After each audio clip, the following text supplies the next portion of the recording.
Alright everyone, I know this video is a bit late, I apologize. I was trying to get through all those games that came out in February and March, just before all the new stuff started coming out in April and May. So the good news is I am caught up. I still have a few video reviews to get out for you guys, which I will get out this month.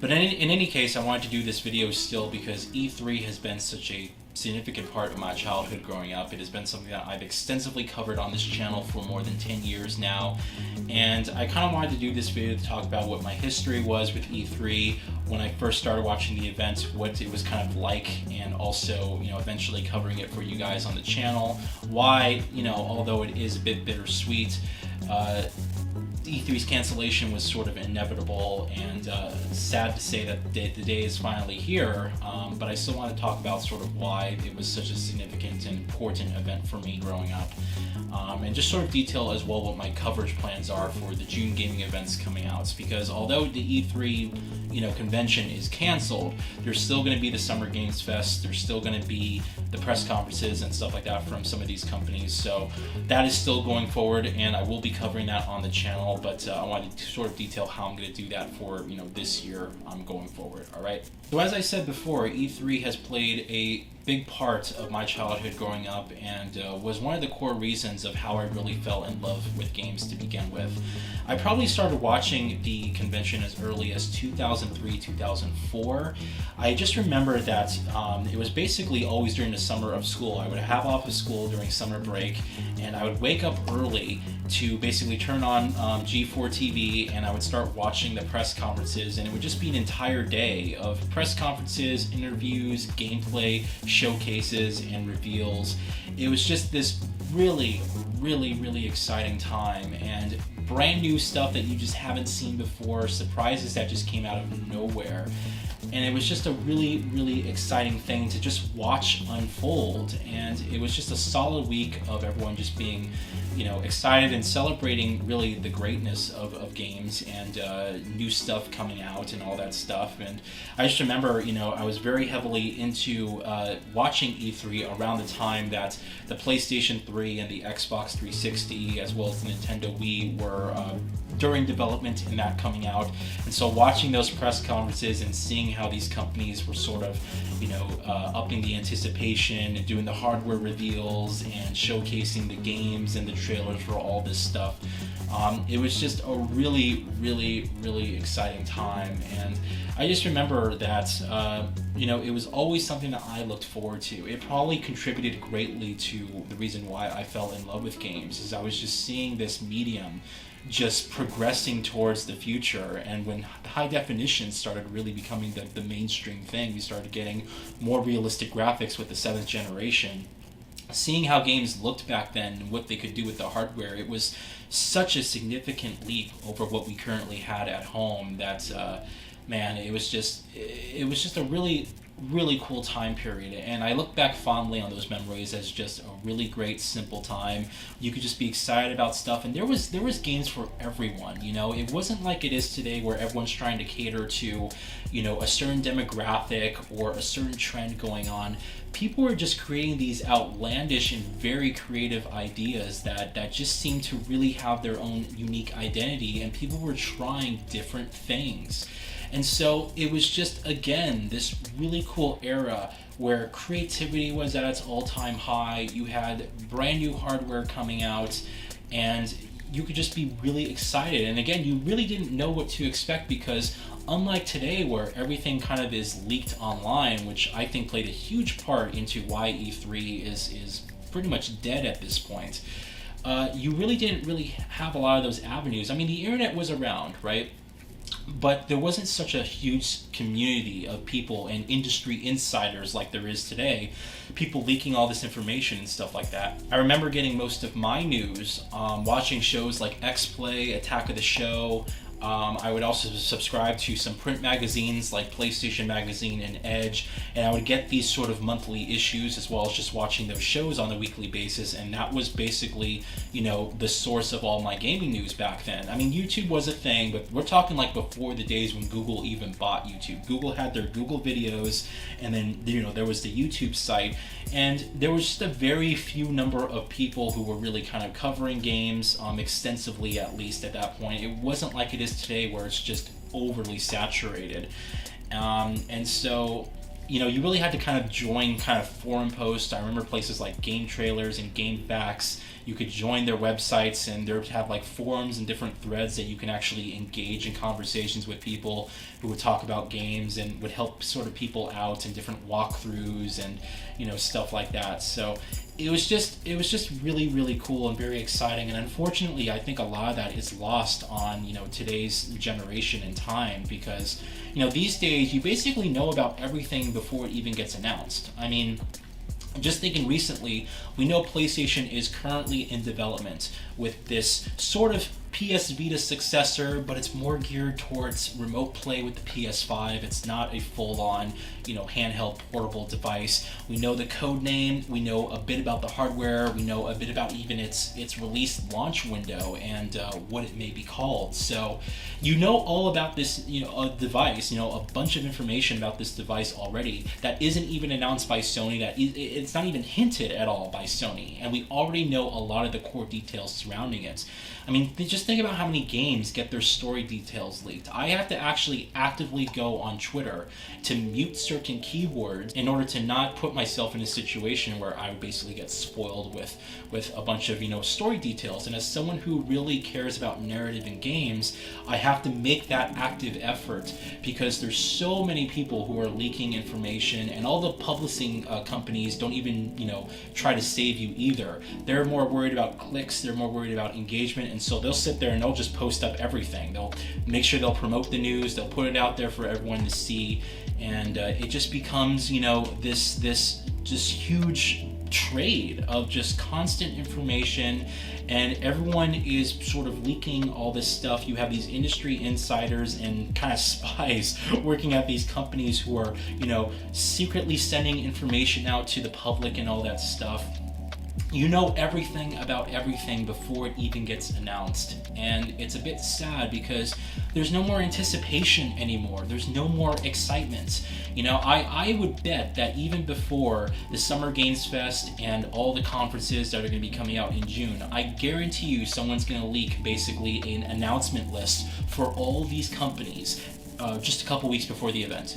And I guarantee you that most of the stuff on that list is actually going to be true.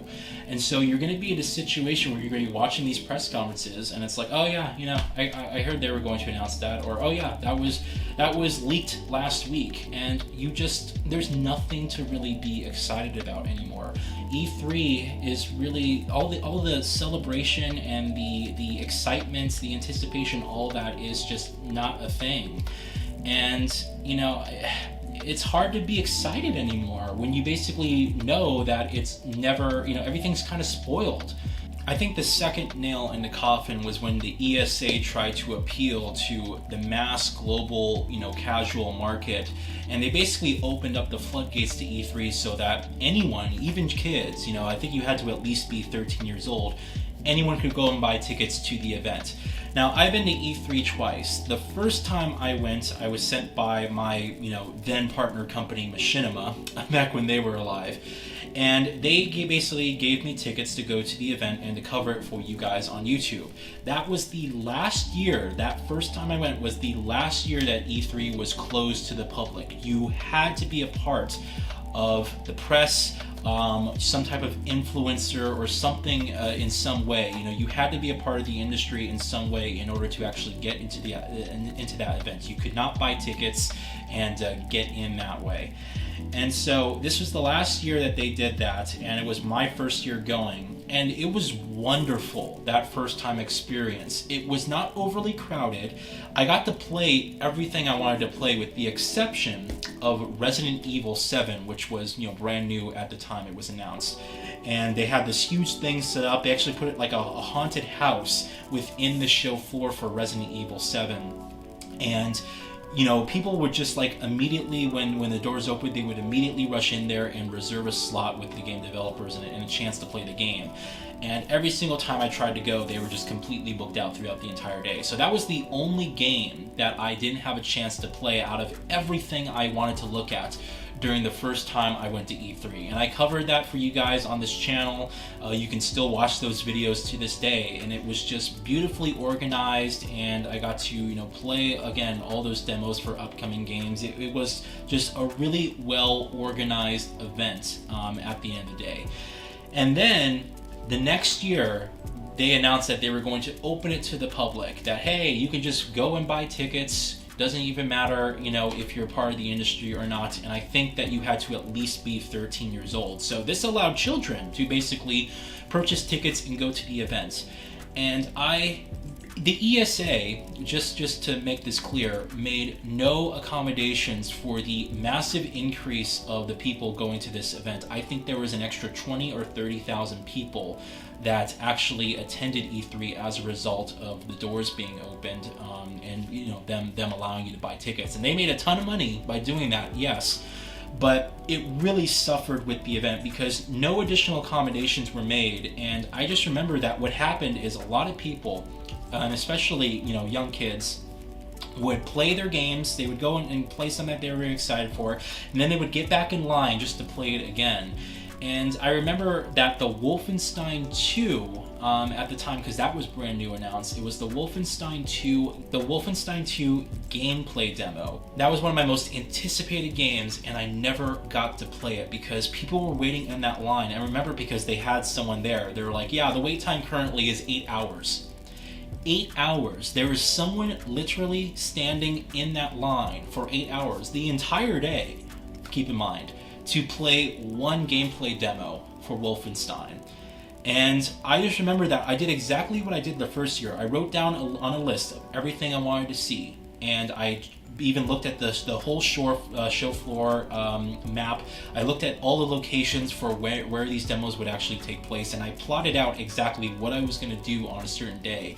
And I had friends with me at the time as well, friends from school, friends of friends, and you know, it basically everyone invited everyone, right? Because it was the first year it was open to the public, so everyone's like, oh yeah, let's just go to E3.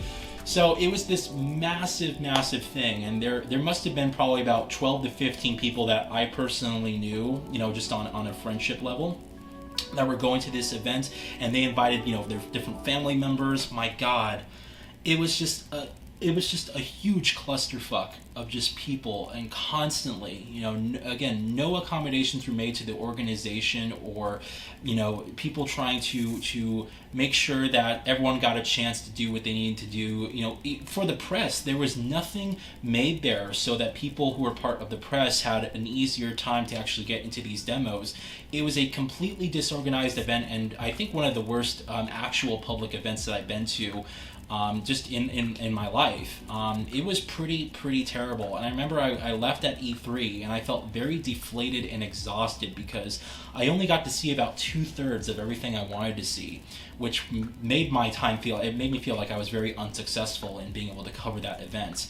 So it was just the year that E3 opened itself to the public was just, it completely destroyed everything I loved about the actual event. And I had such a difficult time going there. As a fan of games, I felt so distracted by all the noise, all the people running around, the kids as well. I mean, you had teenagers there, like, that were in high school, who, again, didn't really care about the art form, didn't really care about being there. They would go in a group of like 8 or 10 of their friends, you know, this large group of people. They would play the demos, and they would get back in line to play more of the same game, and just completely take up time and waste everyone else's time. And there are people, like, there's so many people. I remember even going to the cafeteria to get food, which they overcharged the fuck. It's like $20 for like 4 chicken strips, and it's not even good food. It's like crappy fast food, right? And so there's so many people in the cafeteria that there are people literally sitting on the floor, like lined up in like the main hallway. It was embarrassing. It was so bad.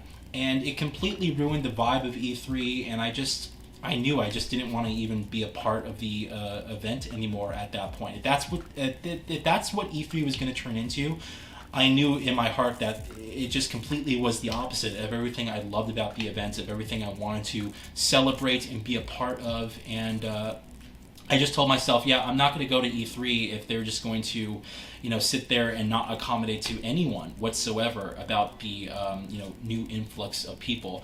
And then the following year, they said they sold less tickets, and eventually COVID happened. And from what I heard online and what people were saying, that it just didn't get better. It just got even worse.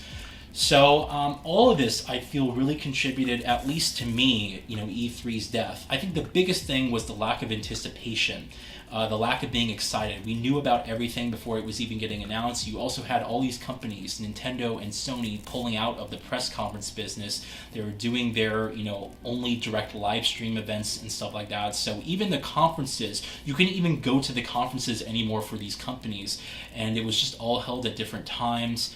And then finally, E3, just the ESA opening it up to the public and just making no accommodations to the larger crowd whatsoever, made the event extremely disjointed, disorganized, extremely difficult and challenging to even get anything done or to even play anything whatsoever. It just felt like a giant waste of time. And it was so sad because I am very thankful that I got to go to E3 pretty much the last year where it was probably great. In 2016, I believe it was.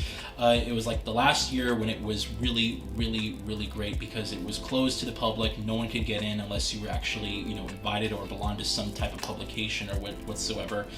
And it was just really well organized. Again, I got to play everything I wanted to play. It was still, at that time, things were getting leaked, but it wasn't like it is now. I think COVID and everything just exacerbated all of the leaks and stuff like that. So it wasn't like it is now, but it was pretty much last year, in my opinion, where E3 was really solid. And from what I heard, it just got worse and worse and worse ever since they opened it to the public. So, E3 is one of those things where I look back on and I respect greatly because, again, it was a big part of my childhood. I just remember getting up and being so excited. I remember it being such a dream of mine to go to E3 one of those days in some capacity, and I got to do it twice. And although E3 is dead and it's probably never going to come back at all whatsoever, I can't imagine any opportunity for E3 at this point to even go back. They really tried this year to try and get, they got all these publishers on board who all kind of pulled out last second as well. So they really tried. You can tell that they really tried to actually get the event up and running. And it didn't make a difference whatsoever. I think the ESA now knows that this is just a done deal. They're just never coming back, and it was going to happen. But I think COVID really accelerated the process significantly, and here we are. So. Again, it was always a dream of mine to go to E3, and I am thankful that I got to go twice, even though the second time was completely awful. At least I had that experience to be able to see exactly what went wrong with the event, so that it doesn't just feel, very bittersweet. I mean, it's still kind of bittersweet, but at least I kind of understand from the perspective of, oh, this is what it used to be like, and this is what it became or turned into. It's a huge night and day difference, and I'm telling you guys, if any of you ever had the chance to go to E3 or you ever wanted to know what it was like, the good old days of going to the event were long past before even the death of it today. So it is sad, and I will miss it. I still do, even with all the negative thoughts and the lack of organization that came up during the latter years of E3. I am still going to miss it. I'm just going to miss being a part of that time of being really excited and looking forward to all those announcements, and just, again, being shocked because stuff like that wasn't even leaked. There wasn't the concept of all this stuff that was happening today with all these leaks. It was just a very, very different time, and I look back at that fondly, and I'm glad that I have those memories. I'm glad that I have covered it so extensively on this channel as well. I think I covered E3 as early as 2010, 2011, but I have been watching it for many years even before then. So you guys know on this channel I have a playlist for E3 and other conventions. All of my coverage for all the E3s, basically for the 10 plus years that I've been covering it, are all organized in that playlist. I'll leave a card up so you guys can check them out. All the Game Awards stuff is there, even that time with the CES, all those videos are there. So, you guys can basically, enjoy those at any point in time as a look back at sort of what history was like regarding the events and all that stuff, kind of moving forward. So, anyway, yeah, so really quickly, I want to talk about what my coverage is going to be like for the June gaming events that are coming up. So let's get into that right now. So although E3 is canceled, the Summer Games Fest is still going on. This is the event held by Jeff Keighley. Jeff Keighley now has, I believe, a monopoly on basically all the gaming events. I mean, there's still the Tokyo Game Show, there's still Gamescom and all that stuff that's still going on, but he is responsible now for such a significantly large portion of just gaming events in general. I mean, the Summer Games Fest, which is now the replacement for E3, and then the Game Awards, which are two extremely popular events. Tens of millions, if not hundreds of millions of people watch these from all around the world. So quite interesting now that Jeff Keighley has that much power and ownership over the entire, at least the convention side of the industry. That's a lot to manage, but in any case, the Summer Games Fest is still going on during June. It is typically just live streams of basically announcements, different interviews and stuff like that. Kind of similar to the Game Awards, except without the awards part. That's kind of like what I think it's about. And then we also have the press conferences. I think Ubisoft is still doing a press conference. Microsoft and Bethesda are doing a press conference. I want to say EA is doing a live stream of some sort as well. I actually don't know. I don't think EA is doing their EA Play thing anymore, which is sad because that was also pretty fun. Again, it was separate from E3, but it was almost like EA wanted to manage their own E3, so they basically had their own kind of play booth set up with all these different games and demos and stuff like that. I would always meet up with a bunch of my other YouTuber friends from there as well. So what I'm basically going to be doing in June, what I like to do is I take a week off of work, usually for the week of my birthday, which is also coinciding with a lot of these, live streams and reveals and different events and stuff like that for E3, or the Summer Games Fest, as we should start calling it. So I'm still going to be doing that, okay? I am going to be doing live stream reactions to basically the bulk of all of these events and stuff going forward. So expect that for the Summer Games Fest, expect that for the Ubisoft conference. Well, actually, here, what I will say is this. I don't know, and I still need to do some research. I'm going to do that this month, okay, because I need to do it very, very quickly. I don't know if both Microsoft and Bethesda and Ubisoft are going to be doing in-person conferences.